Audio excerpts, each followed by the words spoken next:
following program makes use of copywritten material as part of a psychological examination of music. All music copyrights remain property of their respected creators. Hey kids, you know what sounds like a good idea? Let's get some fresh new tats. You know where you want to go? Effing Classy Tattoo, man. These guys got the best damn tattoos in all of Huntsville, Texas, man. If you want to get an I Love Mama tattoo for Mother's Day, or if you want to get a tribal tattoo across your bicep to show off how manly you are, get over to Effing Classy right now. They were voted the best tattoo parlor in Huntsville, and that beats anywhere else that you can go to, man. I swear. These guys put so much quality and hard work and love into their tattoos that it beats every single one that ever existed in all time ever. You heard it first. You could find them at 2804 Lake Road, Suite 5, Tuesdays to Saturday, 3 to 11 p.m. at 936-435-9300. Visit their website, effingclassy.com, and sign up for special deals and updates. Our show is also brought to you by Generation Salon. Generations is Huntsville's premier salon. Their staff has over a decade of experience in haircutting, styling, color, and more. And with their fingers on the pulse of modern styling trends and a solid foundation in classics you love, their salon truly is the salon for all generations. And above all, they're here to help you. They offer many great services: haircuts, coloring, and at Generations they use Perlicolor from Italy for true tones and brilliant shine. Their color options include 1 process, 2 process, highlights, lowlights, and ombre. They also offer permanent waves, body waves, keratin treatment, 100% organic, styling, updos, and straightening. They're located at 2804 Lake Road, Suite number 2, Huntsville, Texas. And at Generation Salon, you can be your own kind of beautiful. Hey, you freak bitches. Welcome to today's show. Today's show, we had our very special guest, the Killer Beckys, on. And the Killer Beckys are an up-and-coming band, and I caught them live the other night at the bar. I was by myself having a drink, having a virgin daiquiri, and I heard this band, and I thought, I got to get these guys on my show. So, excuse me, our show. I didn't mean to be all cynical for a second. Fucked up, Nico. Sorry. So, we got them on the show, and we had a lot of fun. Really cool guys. They got an EP coming out, and they got an album coming out. It's going to be good. They're going to be playing at the Acadia. They're going to be playing at a brewery sometime soon. We're going to go into it in the show, but these guys are an up-and-coming band. Very excited about these dudes, man. These guys are fucking killing it so far. Yeah, it was pretty awesome. Great guys. And we're going to play one of their songs, and we hope that you guys really enjoy it. And that's all I got, baby. Take us there. All right. Welcome to the Conversationalists.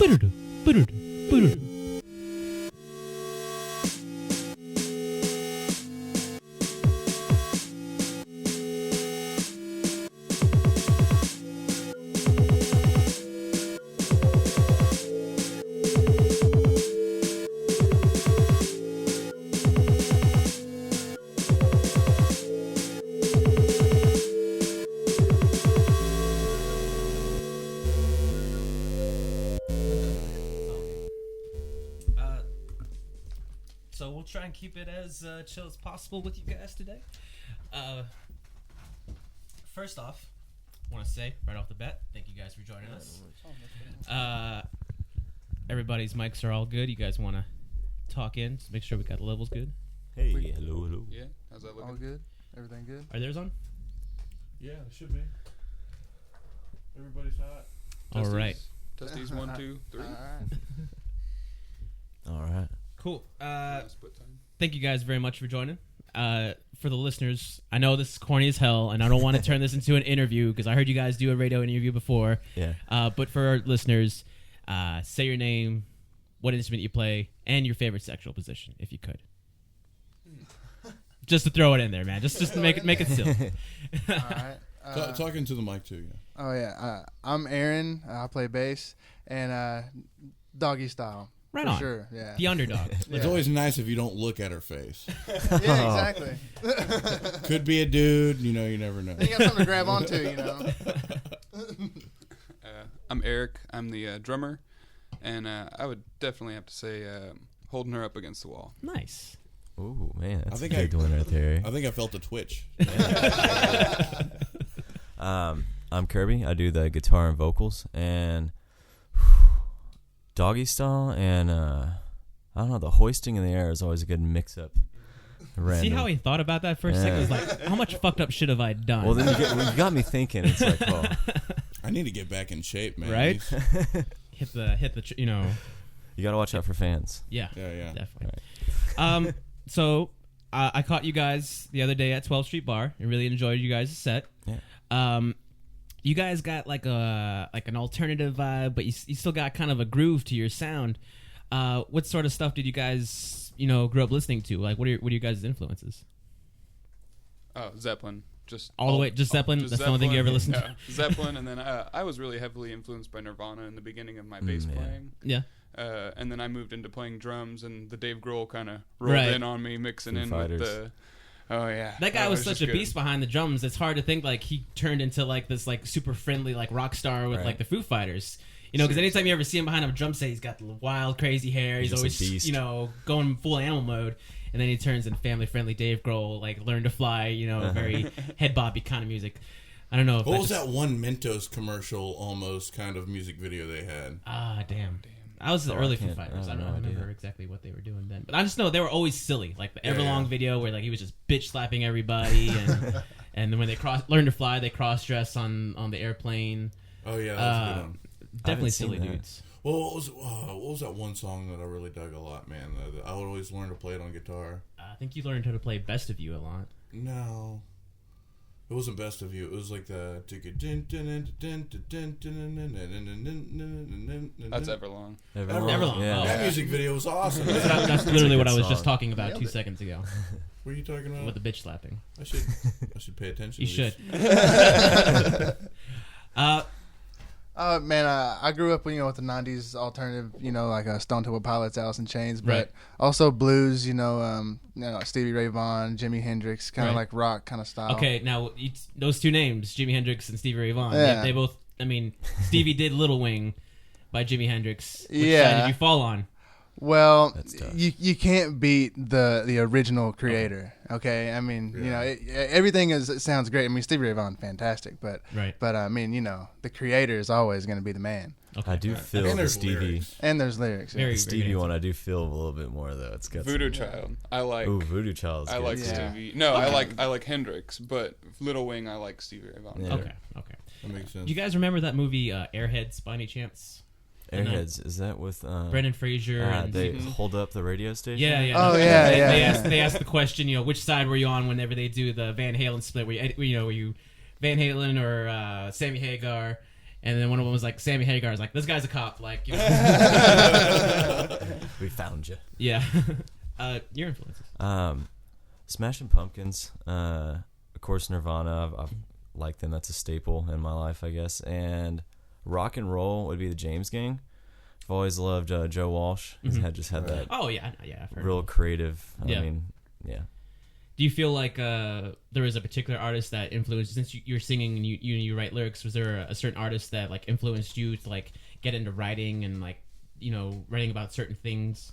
Joe Walsh again. It was just his aspect. He was just a crazy guy. I loved his playing, and his voice was so interesting. So I guess like that's what really got me into the writing with playing, because I started playing before I did writing. Now, when you were first listening to him, did you ever like try and like emulate his voice or like copy his voice, or was like there anybody like you would try and sing with to try and find your own kind of sound? Not really, but when you're with friends, a few beers in, you always emulate your favorite singer. Do some Eddie Vedder, and some. Everybody turned it. Yeah, no, I enjoy the shit out of Pearl Jam. I remember so many. Like I think it was the Pearl Jam Unplugged that they did. And so like was MTV. Yeah, MTV Unplugged, and like they did a cover. I mean, they did their song of Black, and then they did Jeremy, and it's like they had a lot of emotion into their music, and it was like that's what sold their music for me. It's just like you seeing Eddie just going balls deep into his singing, his lyrics, and where he was just trying to take the song. He's a very emotional singer. Definitely. When he climbed the scaffolding in that one show, I wish I remember the name of that club, that live show. Yeah, where he started climbing. That was one of those like rock and roll moments. Like you look through rock and roll history, you got the guitar player from The Who doing the power slide. Jimmy, lighting his guitar on fire, and Eddie Vedder just jumping off of the thing. If they're gonna catch him or not, who knows, man? That was fucking rock and roll, dude. Yeah, extremely rock. But I think that fit that time period of like the '90s. Like it was. I mean, you're going into alternative grunge lifestyle, rock and roll music. You kind of had to make that leap from '80s music, '80s power ballads, and corny. Dee Snider, Twisted Sister type shit, and then you go into Nirvana, then you go into Pearl Jam, Soundgarden. That felt like is that somebody's phone? Sir? Sir? How rude. That's okay. It's not my phone.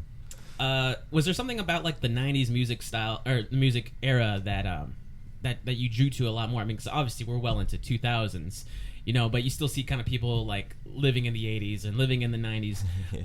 Not saying that you guys are doing that with your sound, but is there something about that style, or at least that era, that you clung onto that really made you want to play music like that?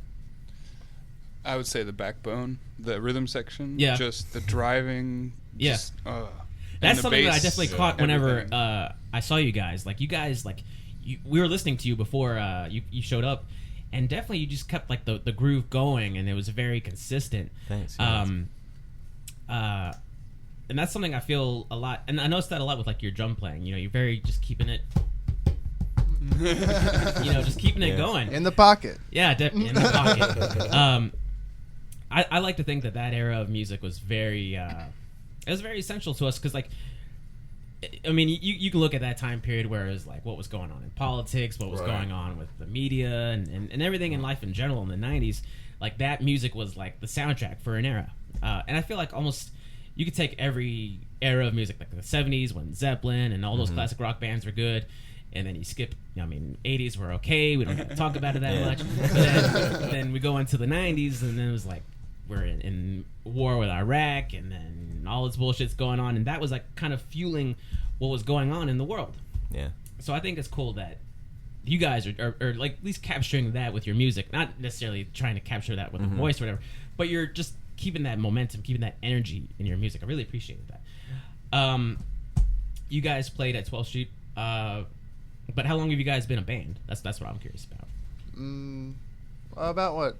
2.5 years, something like that. Right there, like we met up in Huntsville. Yeah. Our first gig was the Relay for Life at Sam Houston. Oh, sweet. And we just went out there and played, and it was a really good time. And everybody was running around. Yeah. It was Nice. It was fun. But like, so you guys are originally from Huntsville. I get that. We're originally all over, but we met up in Huntsville. Yeah. Okay. We met up in school. Yeah. You guys went to Huntsville High School? Sam Houston. No, Oh, the Sam university. Houston. Oh, Yeah. sorry. No, yeah. So I mean, what's like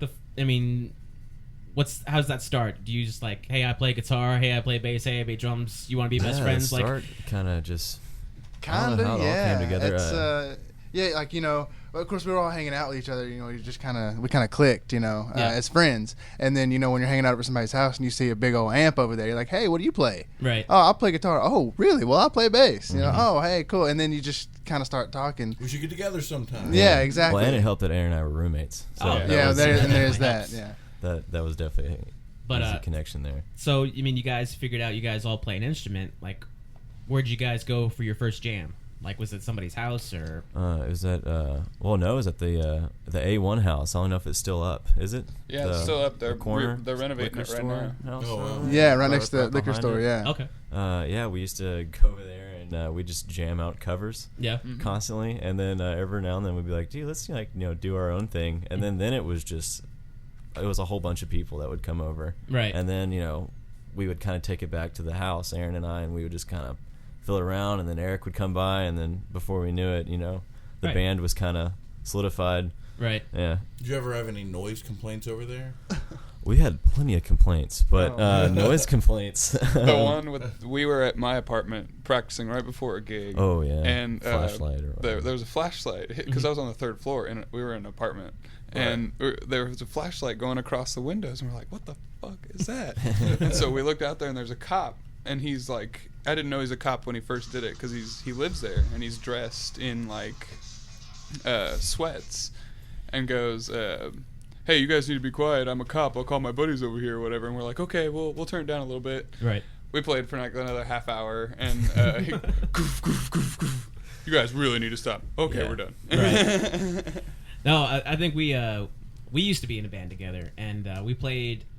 We practiced a lot in like storage units, because they had air conditioning and they had electricity in it, so we could, as long as we remembered to turn the twisty thing, the timer, so that we had energy every hour. And oh man, we lost power. So like we'd be into it, getting jammed, and then click, power out, lights out, and all you hear is, "Oh, come on, man!" Like, yeah. So then someone would run over, turn it back on, then we'd give the amps a few seconds to warm up. Then all right, 1, 2, 3, 4, and then go back into it. But there'd be a few times where we would jam for like a few hours, then we would go outside, and then we'd be like, "Hey!" And then we see, like, there's a fence between the storage unit and like the neighborhoods that are right next to us, and then you see the flashlight and the cop, "Come over here!"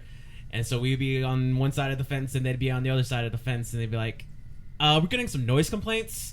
You guys need to turn it down." And it was like, okay. But the people at the storage unit was like, "Play as loud as you want. Fuck them. Just play as loud as you want." So yeah, man, we didn't really get that. We didn't get into that many trouble with noise. I have a few times before we were in a band together, and man, I've played at a party once. I got like 3 times. Cops would come out there like 3 times in one night, and we were just still pretty rebellious about it. Right? They had to know y'all by first name, huh? Right. Yeah.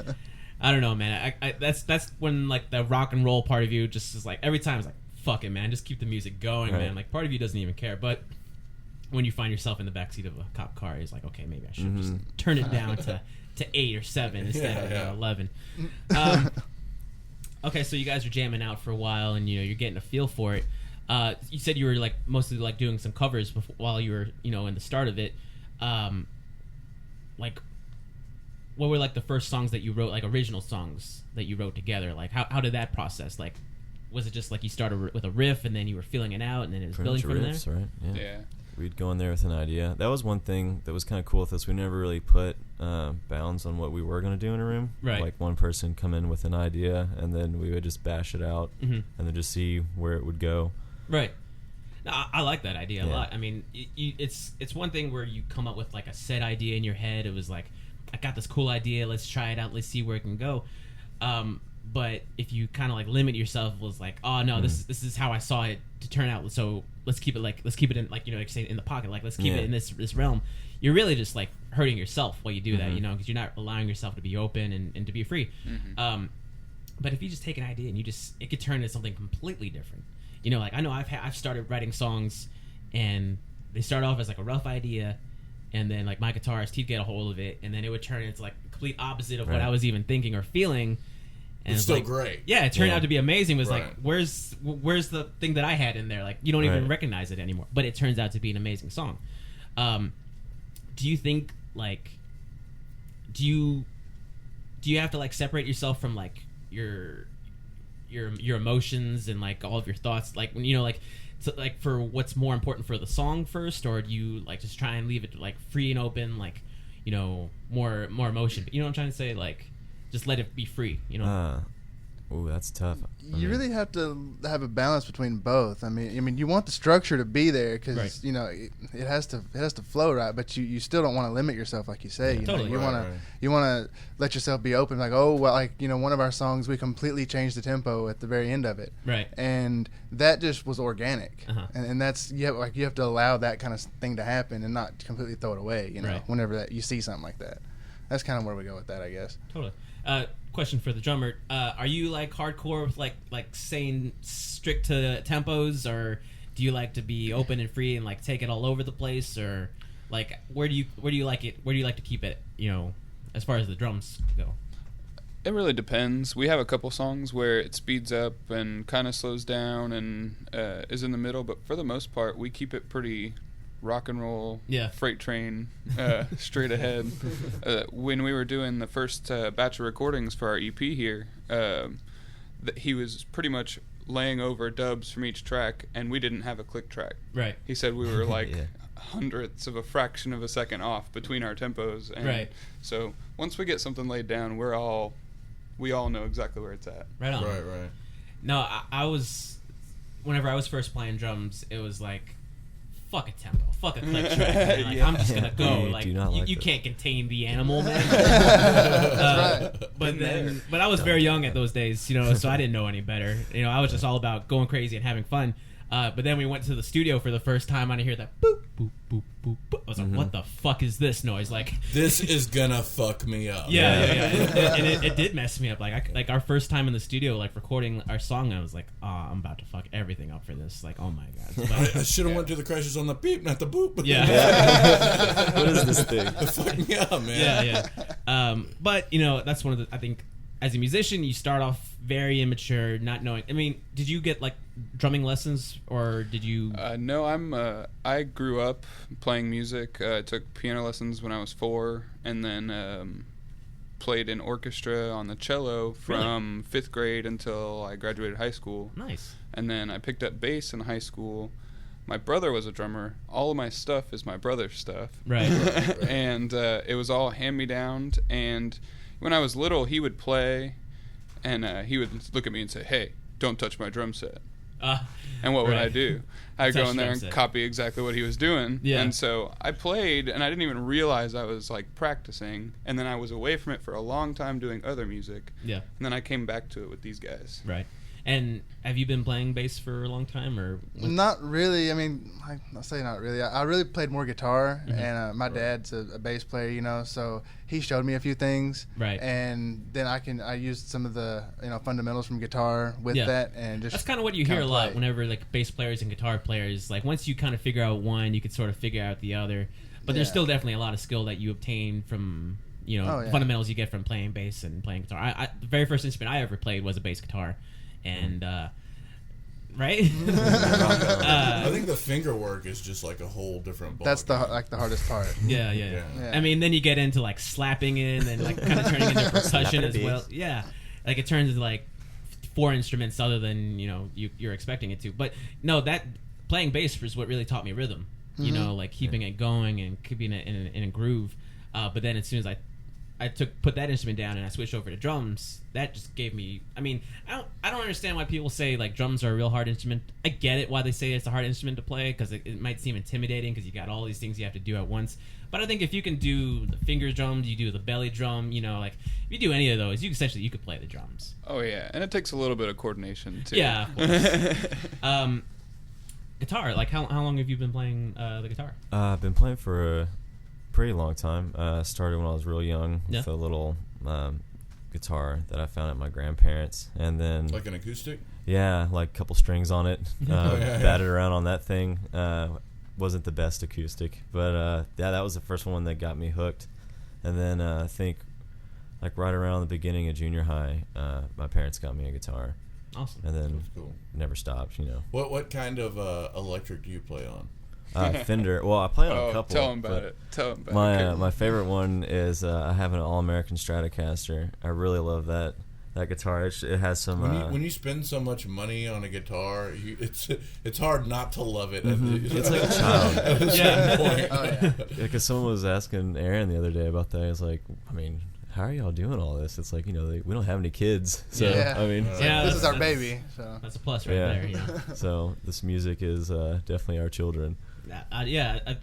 I've been the same way with my music. Like whenever you invest so much time into your life that where you think about it, I could be out, I could be social, I could have friends, I could have like actual healthy healthy life. But whenever I decide to say fuck that and like go into a little room with 3 dudes and just sort of rock it out for 8 hours at a time, it's like unplug yourself and just stay in that room. Yeah. But when you think about that, like that's like a big bold move that you got to choose to do, like to invest yourself into music. Like I think musicians are very gifted people in general, because obviously, you got to be able to work with other people. You have to be able to hone in on your own abilities. You have to trust yourself. You have to be honest with the listener. There's so many variables that you have to take in. And when people listen to music, they think it's just all battering noises or whatever. But there's actually a crazy amount that's put into playing music.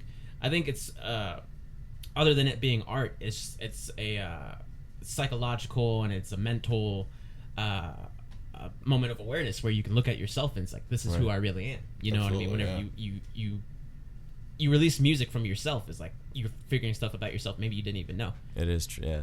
That's some deep moment right there, man. Like, I think also snaps on that with music, man. I think ultimately it's kind of an entirely different dimension than the world that we live in. Like, it's completely different mapping. That's why I think it's important to teach children music, because it's like another sense of mathematics. You know what I mean? Right. And since you said you started, you guys started at young ages, where like you started with an instrument and then it grew up from that.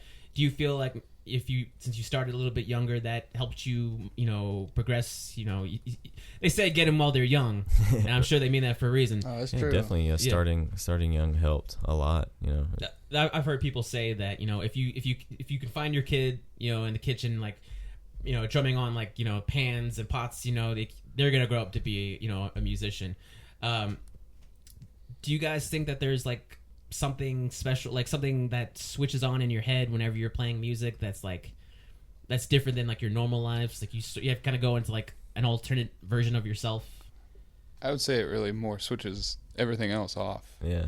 And makes you really feel, I don't know, for me anyway, it makes me feel like I'm just back to, okay, we're back to center now. Right. Mm-hmm. Yeah. That's kind of cool, man. I never actually thought of like turning the world off and like finding center in yourself. Mm-hmm. Like for me, it was always like turning the switch on in myself, and like it's almost like giving you like a boost in a video game. It's like you go super fast, you go super strong, you become metahuman. That's how I am with everything. It's like constant noise in your head, and then whenever we can get together in a room, it's like I can finally just relax and enjoy a little bit of time. Right. Create some stuff. It's fun. Do you find yourself like just like streaming with ideas like all day nonstop? Oh yeah, the fingers are always bumping around. And, right. I'm sure I look weird from a standoffish humming to myself and like tapping on things. And this guy, he's told me a lot of times like he'll be driving in his car and he'll be singing and like he'll be like just like belting it all out. And he's like, I feel sorry for the people driving beside me. Like, but no, it's cool. Like wherever it is, you got a beat. I mean, like I work in a grocery store, and sometimes I have headphones in my ears. Sometimes the people can't see it, so I'm definitely just sort of going off on my, and people think, what's up with this guy? I don't know what's going on. See, I'm a truck driver, so it happens all the time. Oh yeah. I work at a hotel, so if you ever want to hear a killer bell version of YYZ, hit me up. Definitely. Okay, so your first show that you guys did together. Well, first off, is this band your guys' first band, or have you guys had previous bands that you've been in and you guys sort of formed together now? Or I've been in a couple. I've been in a few since junior high school, and past that. So I've been in a couple. Yeah, I definitely played in 2 different ones in high school, and then just did a lot of jazz combo stuff. Okay. And then now this one, and I'm much happier in this one. I just played in high school a little bit, but I've never been anything like real serious. Right. So I guess you could say it's my first serious one. Okay, so your first show that you guys did together, like, was there the buzz? Was there like, were you nervous? Like what was the vibe whenever you went to that first show together? It's a big adrenaline jump. Yeah. Like that's really the best way to say it. Like, I mean, you're nervous, of course. No, totally. But you'd be a fool if you weren't nervous. Yeah. Yeah. But you just start feeling that adrenaline and it really start kicking on, and you hit your first note, and it's like you're there. Yeah. Oh man, some of our first shows that we did, I remember I would always start off like real nervous, real scared, and then like maybe 2 or 3 songs in, I was like, okay, I'm good, I'm settled. But then like my cymbal stand would almost fall over. I would hit my eye with my drumstick, and I was like, there's really no moment to be comfortable. It's just like you can be on autopilot for a little while, but you got to kind of come back in. It was like, okay, don't fuck up. Like that's just constantly like flowing through my head. It's like, okay, this song goes like this. Okay, don't fuck it up. 1, 2, 3, 4. It was like, that one time that I hit myself in the eye, like I saw red for like a good like couple minutes, and I thought like my eye was like permanently damaged. That was a real scary moment because like it was like our first song. Like we had a song called "Wake Up" and it was like very heavy, and it was like the intro to our show. And like we hit the first few notes, like pop, and then I'm just like trying to. You're too excited. And then by the second song, it's like, okay, it's kind of a little bit okay better now. It's coming back. I can keep going. Yeah, I can keep going. Someone bring him a cold beer. Right. Well, that's the funny thing. When we were doing shows, like I was probably 17 or 18 when we were playing at that bar, Lizards, And so yeah, that was my teenage years, man. It was like in that damn bar. And then by the time I turned 21, it's like I got to move away because like I dropped out of school and was like, okay, I got to go home. But man, our first shows were very, very exciting. But you guys, your first show, was it mostly you invite your family and your friends over, or is it you try and get like a good morale boost by them? Like what was like how many people would you say were at probably like your first few shows? Just a few. We did an open mic at the coffee house that's up Avenue here, L, right? Avenue L, and then we did that Relay for Life, and so there was more people there, but they weren't necessarily there just to hear us. Right. But you know what, man? Like as long as you can get into people's ears, I think that's all that matters. You know what I mean? Like whether you're playing for two people, which I don't know. We did a show where there was like the other band was the only people in our audience. I think every band goes through that. That's like one of the. Right. Yeah. No, I think there's a picture that I saw on the internet once. It was like every band's worst stream where it's like 3 guys on stage and they're rocking out, and there's like that one guy, right? And he's just sort of standing there with his hands in his pockets, just mopping the floor. Yeah, it's like that does seem like a nightmare right there. But yeah, I think as long as you can at least get into like somebody's ears, I mean, it doesn't really matter how many people there at first, because the whole point of starting off is like you just want to get the buzz going. You want to plant that seed of like, this is who I am, this is my band, and this is what we're about. And then after a while, after you start doing it for a couple years and you start seeing more and more people start to come, or not even years, months, you start to see people coming. It's like, okay, now it's starting to pick up. Now I know what I'm doing right. Now I know how to sort of capitalize. You kind of have to. It's not a very attractive thing to do, but like, whenever you have to be more business oriented with your band and your music, like, you got to do it, but part of you, there's like half of you that you just want to rock out and you want to have fun and you want to do your thing. The artist side of you is but then you got your business cards, passing out business cards, and trying to make appointments and like trying to make sure that everything flows through. Your album's coming out, you're making money off of merchandise. It's like, sounds exhausting just talking about it. Goddamn. But that's one of those things. I think it always starts with you got to at least get into the listener's ear. Mm-hmm. Now, you guys' album, your EP that you got out, where'd you guys go to record it, and what was that like? We kind of shot around 2 different places. Yeah, we recorded it at Sound Arts recording studio in Houston. Okay. Mm-hmm. And but then we mixed and mastered it at Wire Road Studios. Mm-hmm. And that was pretty cool. Andy Bradley did it, or he recorded it. He's been in the business for a really long time. Mm-hmm. So we got to use a really good team of engineers. Really I saw some video that you guys had put up on your Facebook about the record, like a 30-second clip, and that looked exciting. And that's our new at Wire album. Road. Yeah. Is that something completely different than this? Or? Yeah, it's coming out. Oh, okay. We just finished tracking it. Awesome. Cool. And when you guys plan on releasing that? Oh. Well, we go tomorrow to start mixing it up, and then soon after that. Yeah, hopefully. Yeah, after we get it mastered. Like in a month or so would be nice. Yeah, we're looking for like a summer release maybe.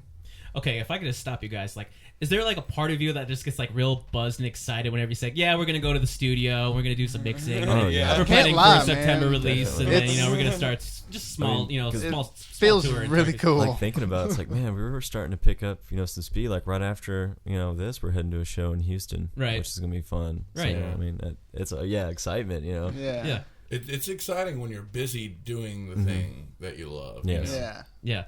No, yeah. It's kind of a crazy thing because like you have to put in time, and sometimes that might be discouraging because like you're spending months and weeks out of your time just working as hard as you can, and then you start to think like, is it ever gonna get done?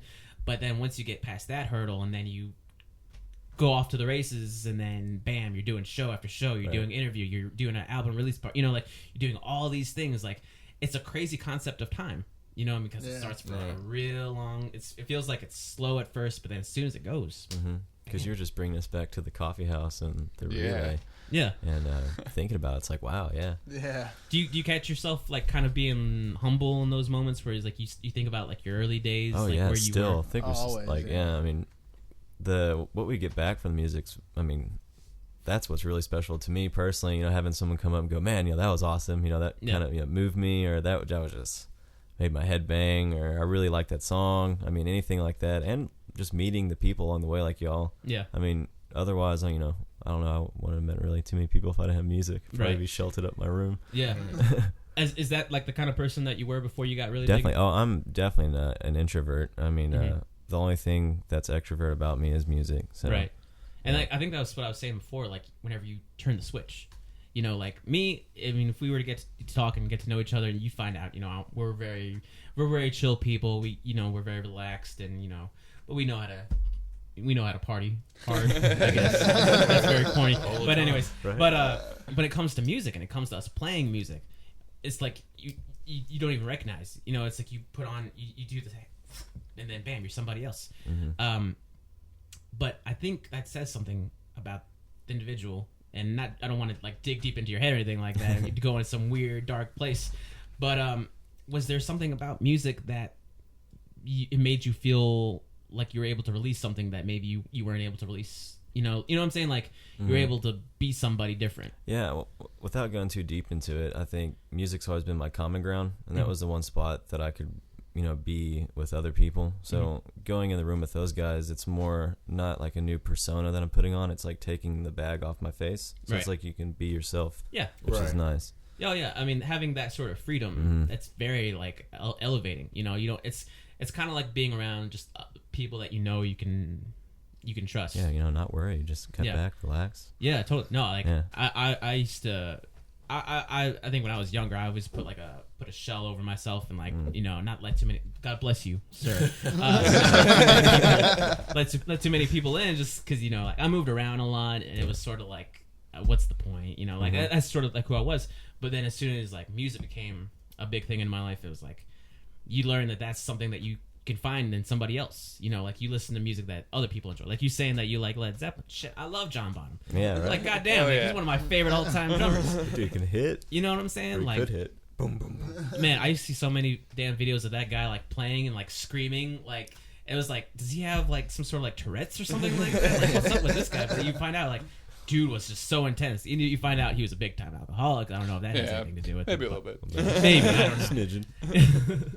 But you find that music is like that, like you said, like that common ground, like that thing that you could find in somebody else, and you can be yourself. You know, like you guys are. It's kind of scary how like black t-shirt, white t-shirt, black t-shirt, but like if you know, like if you were to have like a band t-shirt, like my boy here, he's got a Slipknot, and like you were to see him on the road, or see him on the sidewalk, and you see him, you're like, he likes Slipknot. I kind of like Slipknot too. Let's become, you know, best friends. You know, like it's a cool thing. It's a cool thing to find in somebody else, and you know, allow yourself to be open. I'm just wearing this until I get my Killer Beckys shirt. Oh, yeah. That is coming soon. Yeah. Really? You guys got some merchandise? Yeah, we bet. Yeah. Well, the designs are getting finalized, and then we're talking to a shirt company. So awesome, man. Well, let us know, man. Yeah, definitely. We'll definitely support that. So you said you got a show going on tonight at Mother's Day show. Yeah. It's at Acadia. Yeah. Awesome. Is it just gonna be you guys, or are you playing with anybody else, or? There's four of us. Okay. One of the bands is Pattern Recognition. The other one In Silence We Sleep. I'm pretty sure. It's quick with the phone over here. Right? Yeah, he's right on it. Oh man.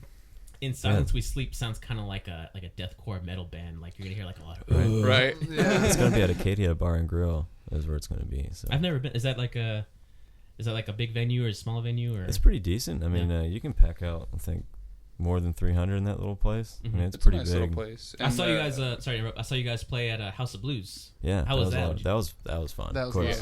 Yeah. That's definitely. I mean, I know I have like a small list of like venues that I always wanted to play at. Like, if I could play at Warehouse Live, I would die happy. You know, just because that was like my first show I ever saw was at that venue. But House of Blues, if I could say like, yeah, you know, I'm just playing at the House of Blues tonight. House of Blues is fun. I mean, that's the next place we are working at currently with a promoter. Is at this thing called Springboard South. We're not currently on the bill yet, but we're working to get on it, and it's going to be at Warehouse Live too. So. That's cool. Yeah. God damn it, man! I mean, you lucky son. Anyways, yeah, that band. The other band is called AEP, and so it's In Silence We Sleep, followed by Pattern Recognition, then AEP, and then we are going to close out the evening. Nice headliners. Yeah, not bad at all. But okay, I think I saw you guys had something set for the 21st as well. Yeah, we're gonna do a brewery show in Conroe. So if y'all feel like getting some beers down, I'm all right with that. Yeah, they do have a wonderful selection. It's at Southern Star Brewery, and that's off Fraser Street somewhere. But, okay, everything's on our Facebook and website page. Oh, cool. When is this? 21st. May 21st. All right. Yeah. That's an earlier show too. I think it's going to open at 12 and then end at 6. So. And when are you guys going to be playing? We're going to be posting that coming up this week. Okay. The manager's still talking with me. Definitely. We'll definitely do that. We should have the episode out before then. Yeah, so we definitely push that for you guys. Yeah. Awesome. But we can jump back to this EP real quick. How many songs do you guys have on this EP? There's 5 on the EP currently.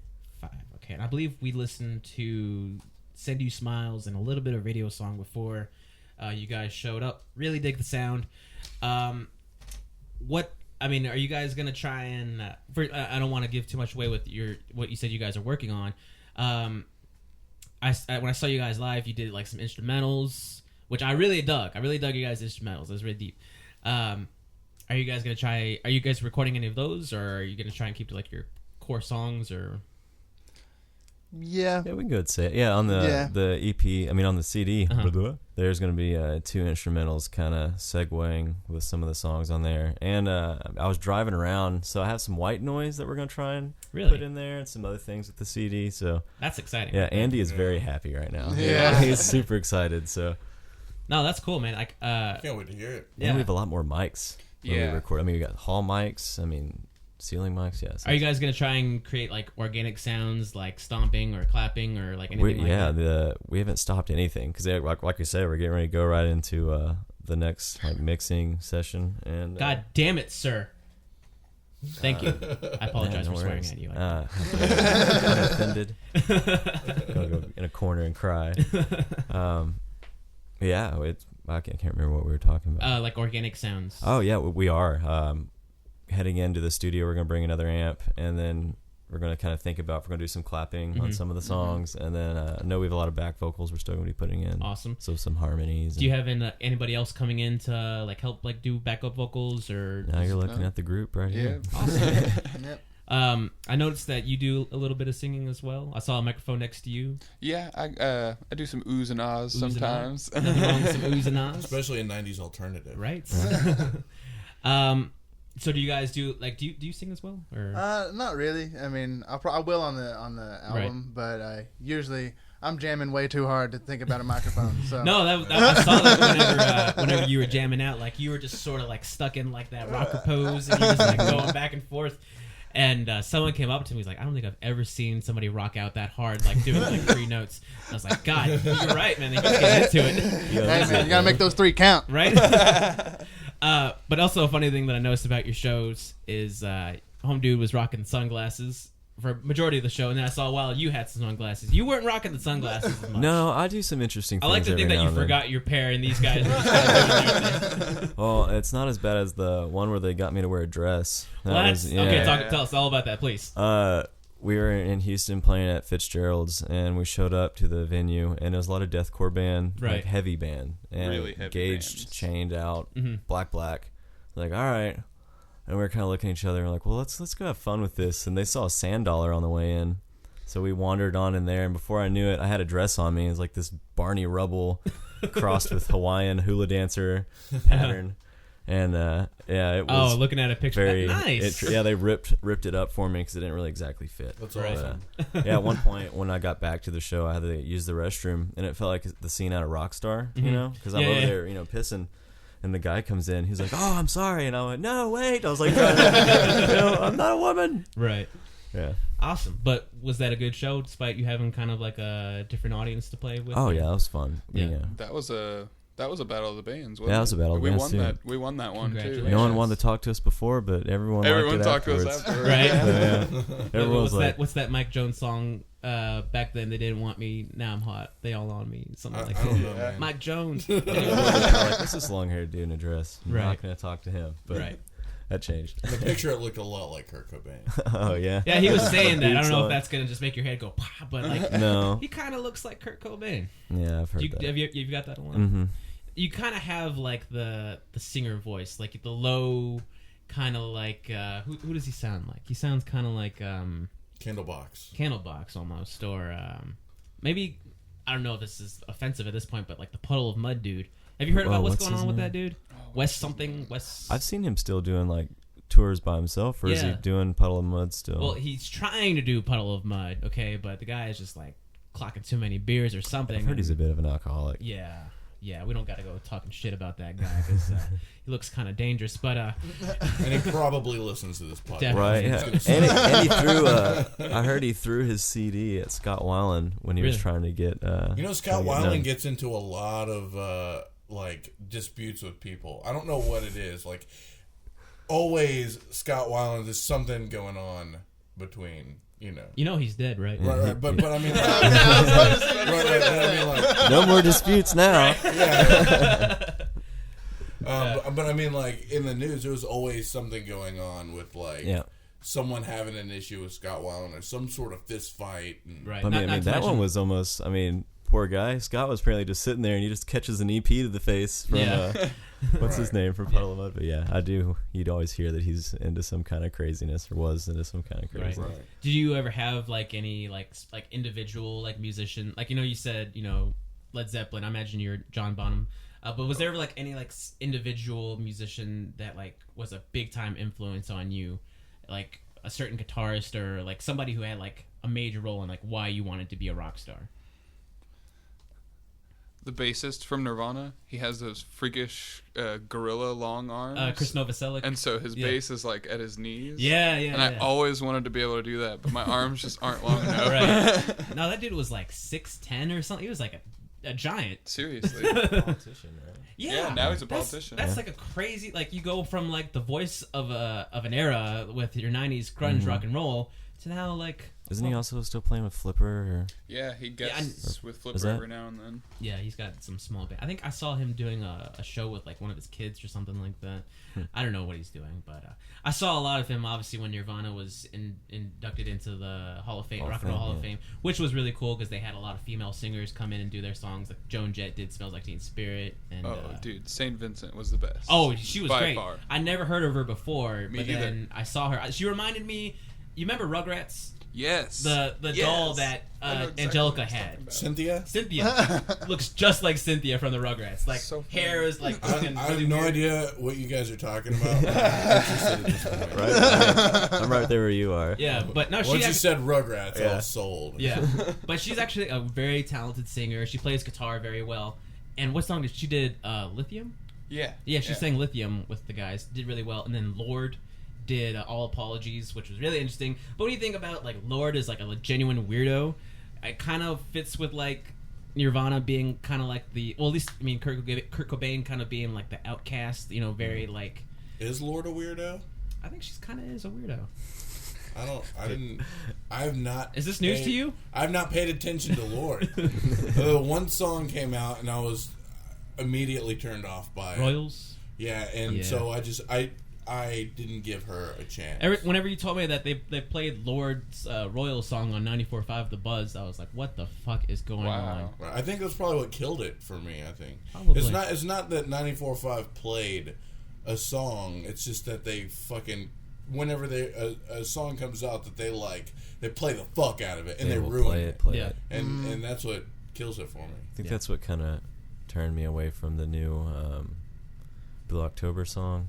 Is that Home or something like that? I haven't been listening to much Blue October. I mean, honestly, I enjoyed what was that one? In the Ocean, or whatever that song was. I thought it was really. I can respect that band. I don't really dig them too much, but I've seen them twice because they do put on my ex-wife was into that Blue October thing, and so I started, going to the shows and like I found songs that I dug. But you have to dig to get to those songs. Definitely.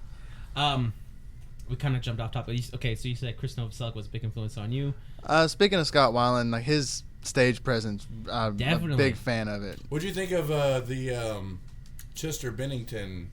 Like he stepped in for a while. No, yeah, Chester Bennington's a great singer. He really is. But that being said, Scott Weiland was just Scott Weiland. Right. I mean, even the DeLeo brothers and. I've seen Chester Bennington. Same here, yeah. Do the STP, and I didn't like it.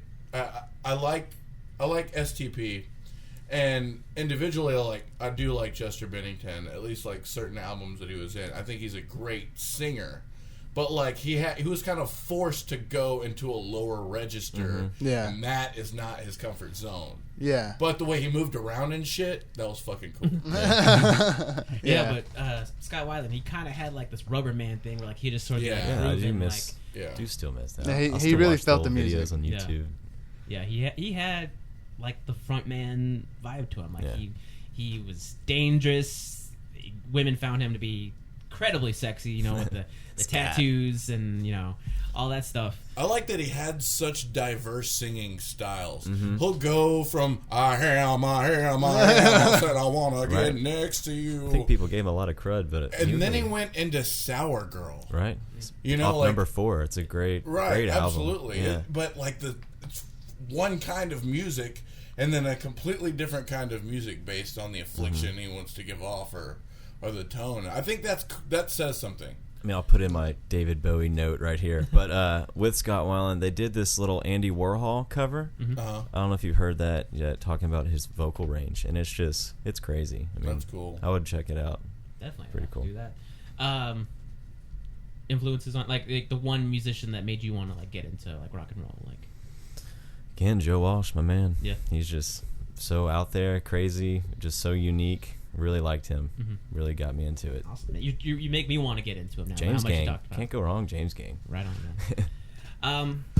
But if we can go back into the CP, obviously we want to play a song. You know, we want to listen to one of your guys' songs. So we want to leave it up to you guys. You know, what's one song? I mean, do you guys have like a certain single that you want to push right now, or do you want to just like? Well, our biggest hit right now on SoundCloud is "I Found a Girl." Okay. So that's a pretty heavy tune. Yeah. I think y'all probably like that one. I mean, I can't really pick one. That's tough. That's always talk about diverse. Yeah. I mean, we got on the EP, it's acoustic to heavy, so right. But you would feel comfortable with us jamming out to? I'd feel comfortable with jamming any of them, but we'll say "I Found a Girl." Yeah, okay, so that's always a good answer too. Well then let's go ahead and give it a listen real quick. Here we go.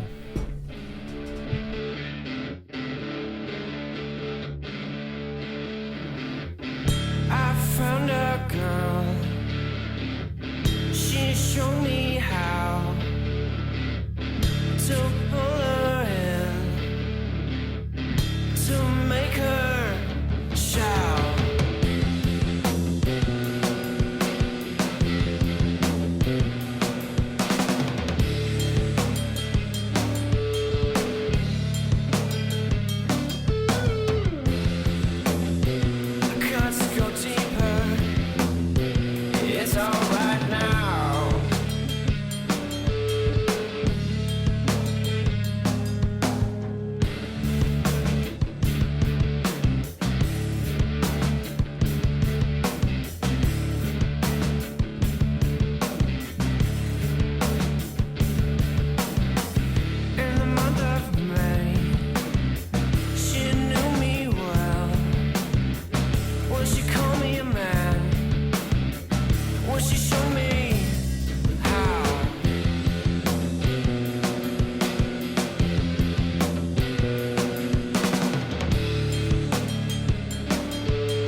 I was saying, like I really enjoyed that pattern that you do during the guitar lick. That wow, wow, now. Thank you. That was something that really stuck out whenever I saw you guys play it live. I don't know. It gave it a little bit of character, even though it's like for a small moment of the song.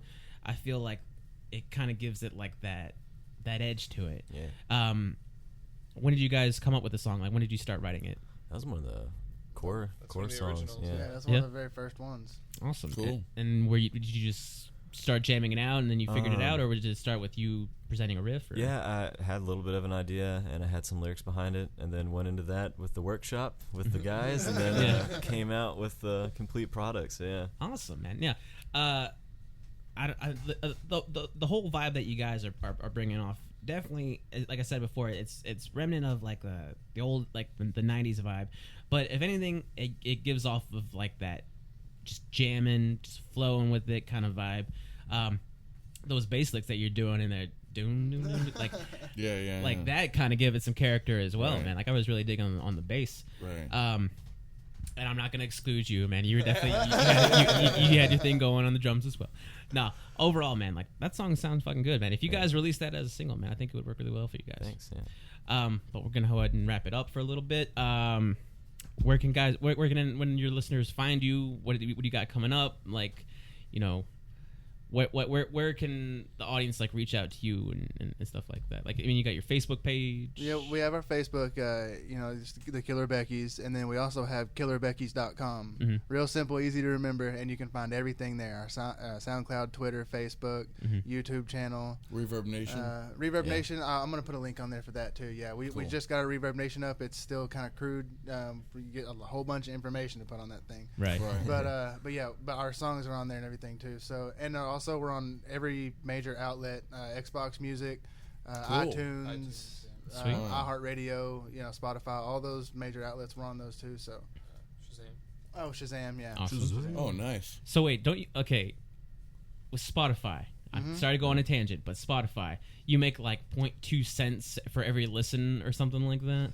Maybe, I have no idea, Yeah, but yeah. it's That's whenever good you news. got a whole bunch of those outlets, and you get 0.2 cents for a listen on every single one of them, and then YouTube pays you and all that kind of stuff. I mean, it'll add up in like maybe 20 years. Maybe. I don't know. I just think that was kind of crazy. Like I use Spotify and I'm a musician, so like knowing that like you're making like less than a penny for every listen, it's like, god damn, you better get like the billions and millions of listens. We just need somebody to put it on repeat. Yeah, definitely. Yeah. But I want to thank you guys for being on the show. Really appreciate it. Thanks for having us. We'll see you guys sometime soon. All right, thank you guys. Good night, goodbye, and bye.